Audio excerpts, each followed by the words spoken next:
in their veins. Mackie and Judd on SKOR North and SKORNorth.com. And I feel like a perfect fit for Ben Simmons would be a team like Minnesota, right?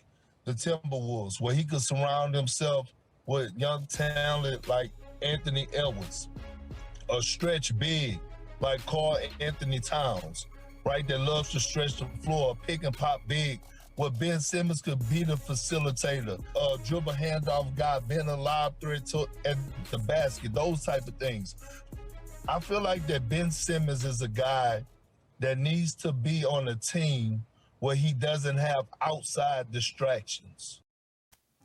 So come to flyover country, baby. Speculation. Come to the Twin Cities. Mackie and Judd, daily Minnesota sports entertainment.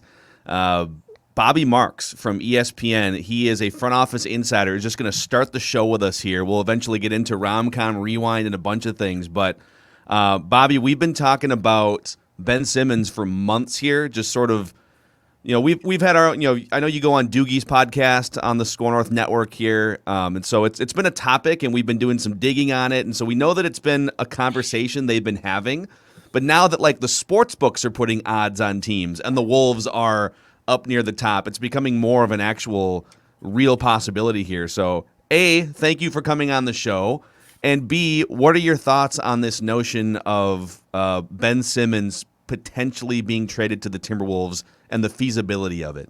Well, it's funny. I think it was about a month ago, we were asked to write up, you know, our Ben Simmons trade proposals. And my trade proposal was the Minnesota Timberwolves, as far as a package of DAngelo Russell and Malik Beasley, draft picks, and that nature. I don't know if that gets it done, but I was looking at it more from a mindset where, kind of just drawing back from my days in New Jersey when we did the Darren Williams trade, when we were never in a position from a destination standpoint to go out and get a player like Darren Williams at the time, who was, I guess, being recognized as one of the top point guards. And I just kind of see it in the same situation for Minnesota, right? You know, not much cap space, limited flexibility right now.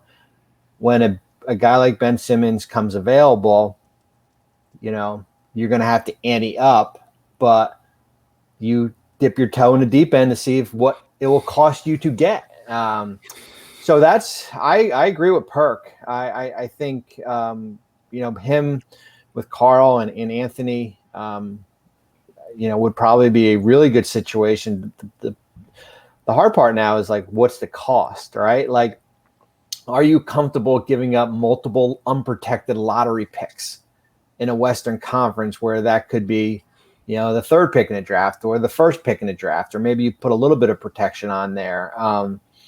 So there's a cost. That's the dangers with trades. There's a cost associated with it, but I find Minnesota really intriguing. I find Minnesota intriguing. I find San Antonio intriguing, just because they have a lot of those young players there, and he might be a fit there.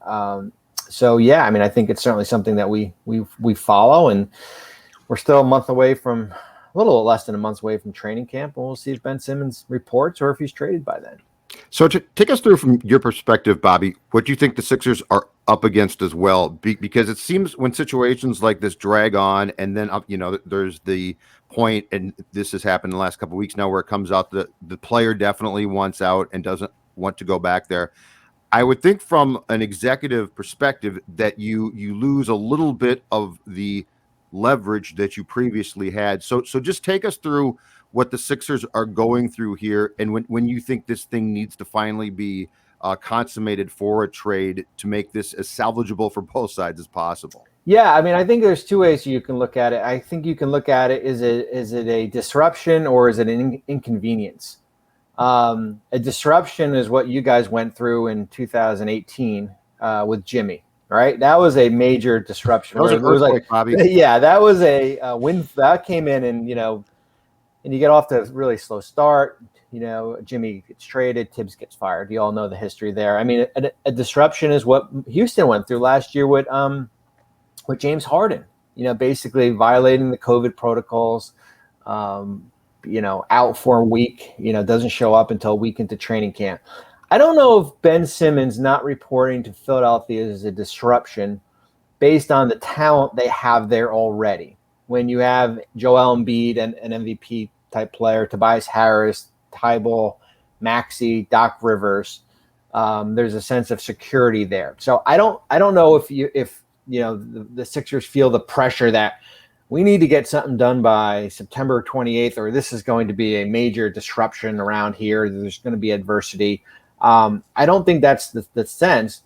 On the other end, I mean, this would be unprecedented, right? Like Jimmy Butler showed up in Minnesota, but he was excused, right? He was excused from media day. We had the excuse that he was rehabbing his knee. He was still kind of in the vicinity of the air, and then he made his appearance. Like James Harden eventually appeared in Houston here. Ben Simmons, with 4 years left on his contract, not showing up for training camp is unprecedented. I've never seen it happen before. And I think it'll be a matter of what the Sixers do if he doesn't show up. I mean, the fine is ridiculous. I mean, it's like $230,000 a day for him not being there. Oh yeah, I mean, it's like I had to actually go into the CBA and dig up like failure to render services there, and it's a whopper here. So I think saying it in a meeting in, I guess, mid-August is one thing. Actually doing it and not appearing is going to be another thing. So I don't know if the Sixers lack leverage by him coming out and saying that. I think they lack leverage based on what the asking price is. Like Ben Simmons, you're not going to fetch a James Harden-esque type package. Yeah.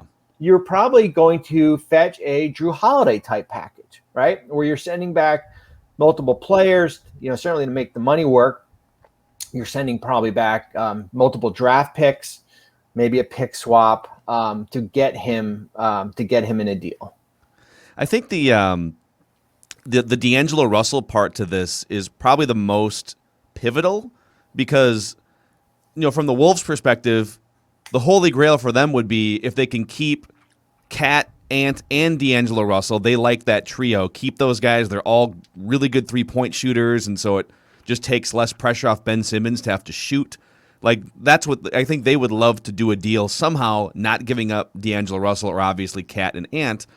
But it sounds like, according to reports and whispers, that the Sixers aren't interested in D'Lo as the main perimeter player to pair with Embiid, and so it's kind of a non-starter. And that's why the Wolves probably have to go find a third team, both salary-wise and asset-wise. So if the Blazers aren't going to trade Damian Lillard, we've been looking at Bradley Beal's situation in Washington, saying, why is that still a thing? Like, let that guy go and play for a contending team. But to this point, that doesn't appear to be an option. I know we're just speculating here among friends, but who are some logical third-team partners? If you're the Timberwolves, all right, we need to find a perimeter player that the Sixers would want and then give them, rebuilding capital. Are there third teams that come to mind for you, Bobby?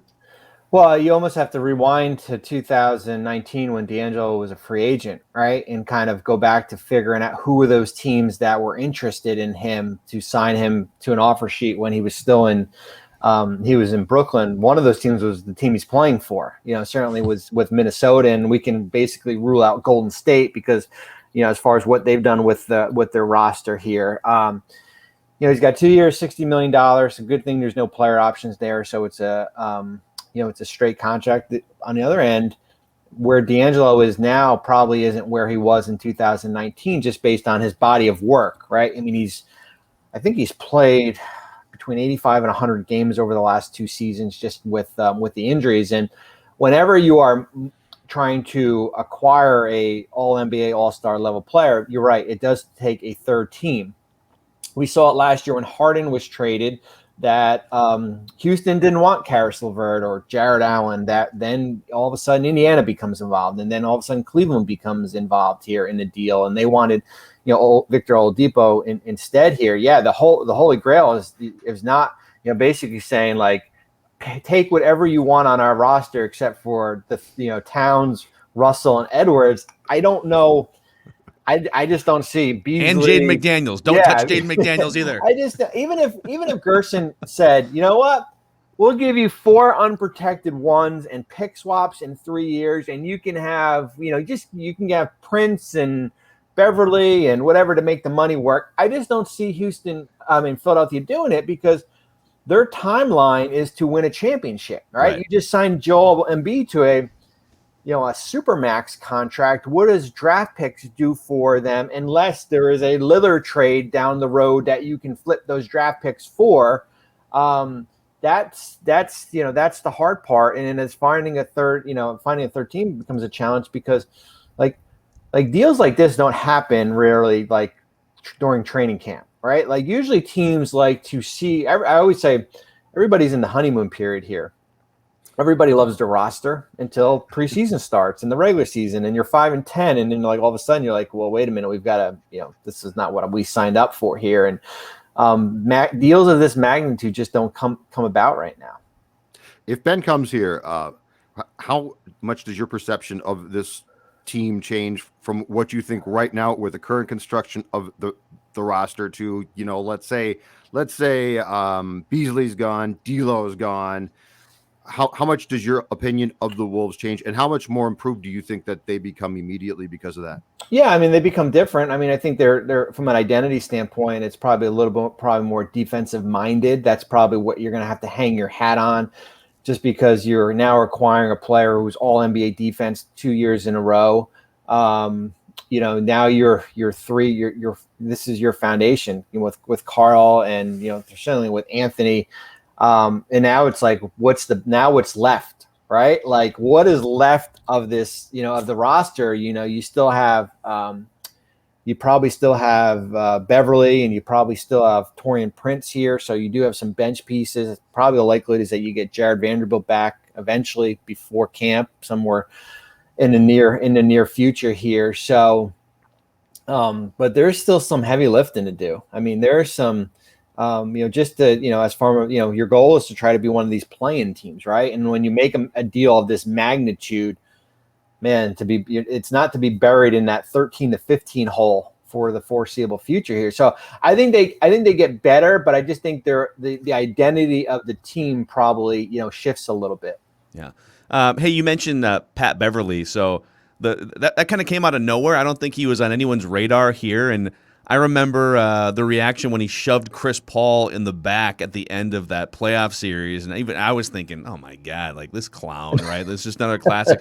But then when he's on your team, we had A.J. Pierzynski here in a Twins uniform 20 years ago, and everyone loved him. And then he goes and plays for other teams. It's like everyone hates A.J. Pierzynski. That kind of feels like Patrick Beverley. What are your thoughts on him as a player and also as a guy that they're going to rely on, assuming they don't spin him in a trade, to be a leader and to help mold young players? There's a little bit of a worry that Jimmy Butler started to hate being around Towns and these young guys. Will Beverley embrace it? What are your thoughts on it? I think he will. I mean, I think he's, I wouldn't worry that he's on an expiring contract and he's looking for his next contract or paycheck. I think he's a player that you love to have on your roster and you hate to play against. I think he is a culture setter, as I call it, where he might not be the best player on your roster, but guys will love him. Kind of like a Rondo-esque type, where he will be a mentor of these players. I could see him, if this roster stays intact, you're going to see him, with DAngelo a lot together. Another guy that kind of just gives you a defensive toughness here. And you basically flip them for, certainly for Hernan Gomez and Culver, where I didn't know what their roles were going to be eventually here. So you need guys like that in your locker room. It's funny, Jared Dudley was made fun of a lot because of his role with the Lakers, but you go back to now, guys loved him. Right. We had guys in New Jersey, Anthony Johnson, Donnie Marshall, guys like that, never played, but man, guys loved them. And they were kind of like an extension. I think what Patrick can bring too is that he can, be an extension of the coaching staff. Certainly working with Chris, before, and Gerson has a relationship with him being in Houston for a while. But that's another added benefit, and he can still play, right? He's not like he can't play. But he's, he'll serve that 1-game suspension from the push. And but I certainly like the trade from Minnesota's perspective. On Cat, what's your sense of, and he is right now a very good player, so I'm not trying to say he's not, Bobby, but what's your sense of, and I guess the league sense of how much more is potentially there? I mean, is Cat basically Cat now, and what you see is what you get, which again is a good player, or is there a feeling that as he grows or matures in age that there's another chapter here? Oh, I think there should be another chapter. Hopefully this is not what you see is what you get is that, kind of one playoff appearance in whatever 6 or 7 years that he's been in the league, and he's been injured. There's been, as you guys, there's a lot that's gone on the last couple of years, certainly with COVID, and he's dealt with some injuries here.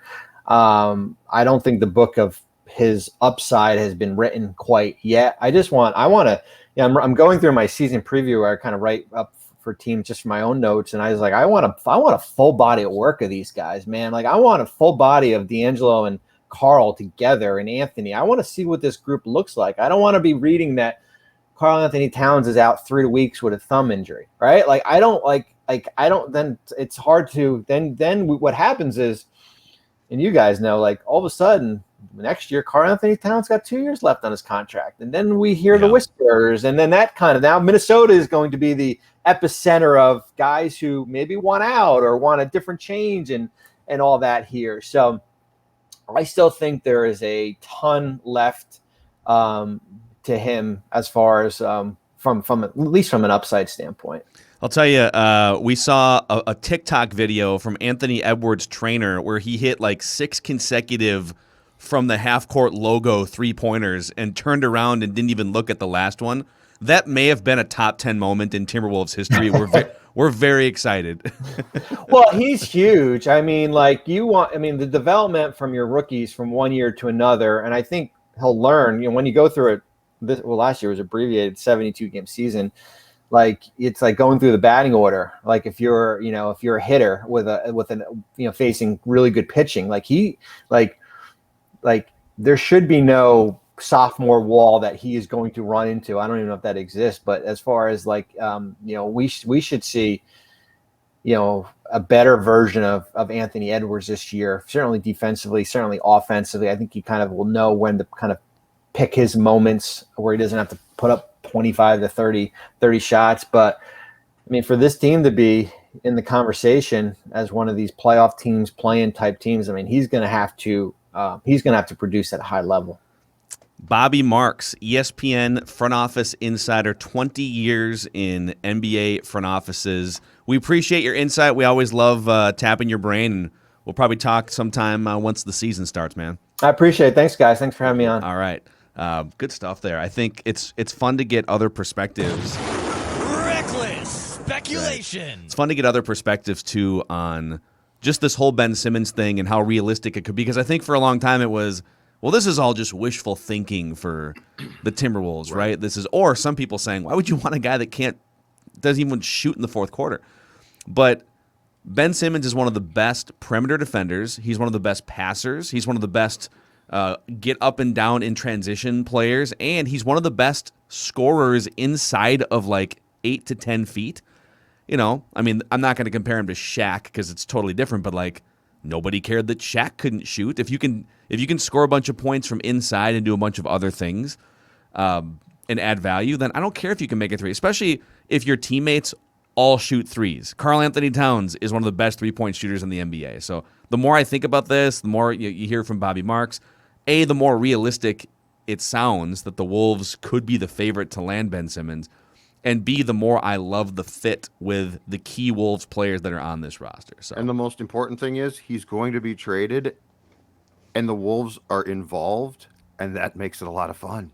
It's a blast. That's the most important thing. I mean, it's fun to have, and in the majority of cases, it probably won't happen, but it's fun to have Eichel tied to the Wild. It's fun to have Simmons tied to the Wolves. All of that makes it way more fun. And so I welcome it because it's great to speculate and know that there actually are things going on behind the scenes that could make it happen. Yeah. Do you think Ben Simmons is the type of guy like Jimmy Butler to just show up to practice and take the third stringers and beat the hell out of the first stringers, and then, well, I was going to say do an ESPN interview with Rachel Nichols, but that can't happen I just anymore. think he might be destructive in way more, not the frontal Butler destructive, but I mean, if a guy doesn't want to be with the team and he's a fairly important part or a very important part of that team, it just causes issues. Like, you don't have to be a complete a-hole. I'm just talking about a guy that basically moans, whines, and doesn't want to be there, and everybody knows it. Like, you don't want to start your season with that. It's just counterproductive. Dude, what's the good of, like, hey, Ben's unhappy, but we're holding on to Ben, right? Well, it kind of feels like the Sixers have overplayed their hand here. Yes. That the best time to do this would have been like 2 months. Well, when was the draft? I guess it was end of July, right? So it would have been like a month and a half ago. Yep. And they thought, okay, we can get 2 or 3 teams in a bidding war. He's still, even though he was a disaster in that last playoff series, we're still going to be able to get teams fighting over him. But front offices a couple things have happened. Dame Lillard has not been as aggressive asking out of Portland. I think that was their plan A, B, and C, right? Oh, sure. Dame's going to force his way out. This is a perfect situation. Yes. Maybe you get a third team involved, maybe not. Maybe it's a straight up swap. But the fact that it kind of feels like Philadelphia and Daryl Morey are just waiting and praying that Dame will say, I want out officially, and it'll just all line up. And Gerson Rosas is sitting here saying, well, if he doesn't, we're here. Right. We've got 2 or 3 offers. We got a couple side teams we can mix in, Exactly. And so I think what this is going to come down to as well is, as Bobby Marks just said, Daryl Morey and the Sixers are not going to get a James Harden return, which is what, Daryl's former team, the Rockets, did. Morey, I think, has basically said, I want a James Harden return. So I think at some point in time, the Sixers have to face the reality of they've got an unhappy player who, yes, in some facets is great. But I mean, keep in mind too, that Hawks series is the last memory of Simmons, and it was a disaster. So like, you're trying to deal the guy. It's not like, I don't want to be here, but man, am I coming off a great playoff where teams are like, yeah, oh my God, let's trade for this guy. Yeah. It literally is, the guy is saying, I don't want to be here. He knows if he goes back, the fans are going to light him up, and he's coming off an atrocious playoff. So I guess my question to the Sixers would be, so like, you're trading what here? You're trading a really good defender, but like, if you think you're trading James Harden, you're not trading James Harden. Yeah. And I know that James Harden, that's one blockbuster trade, and they got what they got. But there's a lot of other blockbuster trades for superstar players. Like Kevin Garnett got traded from Minnesota 14 years ago. He didn't fetch a superstar in return. Now his contract was different. He was a little older, but he was still in his prime. I mean, he was still putting up MVP numbers. Yeah. Jimmy Butler. Now I'm also using Timberwolves trades as an example where they just got fleeced. But like, Jimmy Butler didn't. I mean, Robert Covington was a good player, but they didn't get anything. Right, but they overplayed. I think the parallel there is Tibbs overplayed his hand by so much that he got a bad trade back. Like he didn't get that. When Jimmy Butler went to him and said, you know what, dude, it's not going to work here, which he did right after the Rockets playoff series. And then, but I mean, much like what the Sixers are doing now, you're like, well, we're going to get our price for you then. And the reality is, once the guy says, I want out, it's very hard to get your price. Yes. All right. Quick shout out to Federated Mutual Insurance Company, supporter of the Timberwolves throughout the years and the Lynx and vice versa, and supporters of businesses across the state of Minnesota for over 100 years.